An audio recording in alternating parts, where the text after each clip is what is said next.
हरे कृष्ण। क्या आपको पता है श्री वृंदावन धाम की सभी गोपियां श्री कृष्ण भगवान की हर एक आज्ञा का पालन करती थी। तभी तो श्री कृष्ण भगवान को गोपियां इतनी प्रिय थी। लेकिन श्री कृष्ण भगवान भी गोपियों को बहुत सताते थे। एक बार क्या हुआ, श्री कृष्ण भगवान जी मथुरा जा रहे थे। तब गोपियों को बोले कि हम आज जा रहे हैं, परसों लौट आएंगे। इतना सुनते ही गोपियां तो पागल हो गई। वो सोचने लग गई कि हम कान्हा के बिना एक मिनट नहीं रह पाते, हम परसों तक कैसे रहेंगे, हम तो नहीं रह पाएंगे कान्हा जी के बिना। अरे वो तो गोपियां थी, हम जो सेवक हैं, जो सेवा करते हैं कान्हा जी की, वो एक मिनट नहीं रह पाते कान्हा जी को बिना देखे, कान्हा जी के बिना। तो वो तो गोपियां थी, उनकी भक्ति में तो बहुत शक्ति थी। अब कान्हा जी मथुरा चले गए।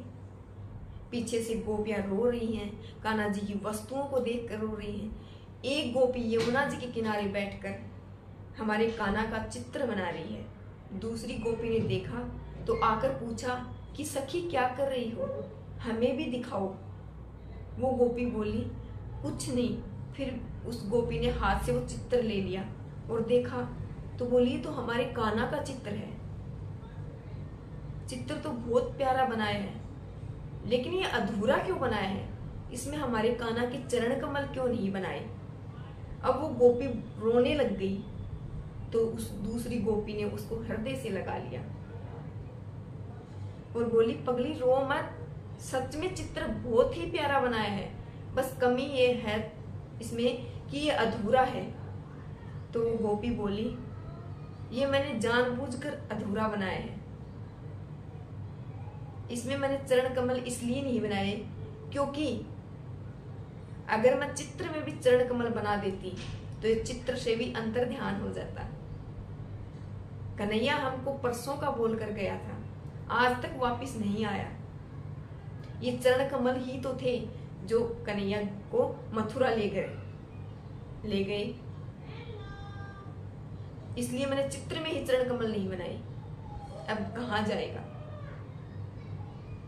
ये प्रेम था गोपियों का हमारे कान्हा के प्रति। अब सोचकर देखो आप, वृंदावन धाम से मथुरा है ही कितनी दूर। गोपियां चाहती तो रोज मिलकर आ सकती थी ना हमारे कान्हा से, लेकिन उनको विश्वास था कि हमारा कान्हा हमको बोलकर गया है कि हम जा रहे हैं तो परसों लौट आएंगे, तो लौटकर पक्का आएगा। ये अपने भगवान के प्रति विश्वास था, अपने प्रीतम के प्रति विश्वास था, अपनी भक्ति पर विश्वास था। ऐसा ही विश्वास हमारी भक्ति में भी होना चाहिए। हमें भी हमारे प्रभु पर, हमारे कान्हा जी पर, हमारे ठाकुर जी पर विश्वास होना चाहिए। लेकिन हमारा विश्वास क्या होता है, डगमगा जाता है।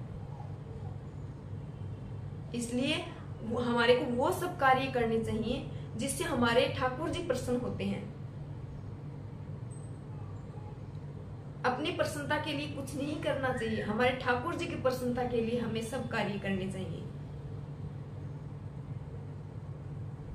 हमारे ठाकुर जी सर्वेश्वर हैं, परमपिता परमेश्वर हैं। दुनिया में सब चीजें यहाँ तक ही हैं, कोई चीज हमारे अंत तक नहीं है। आज है वो कल नहीं है, लेकिन हमारे ठाकुर जी हमारे साथ हमेशा हैं, हमेशा रहेंगे और ये हमेशा ही साथ रहेंगे, ये तय है। लेकिन इनके प्रति हमारी भक्ति सच्ची होनी चाहिए और प्रेम सच्चा होना चाहिए। इसलिए हम कहते हैं नाम जाप करो, इनकी सेवा करो, सही मार्ग पर चलो। कभी भी ऐसा कोई अनुचित कार्य मत करो जिससे हमारे ठाकुर जी नाराज होते हैं। इनके चलाए हुए, इनके दिखाए हुए मार्ग पे ही हमको चलना चाहिए। एक बार प्रेम से बोलो राधे राधे।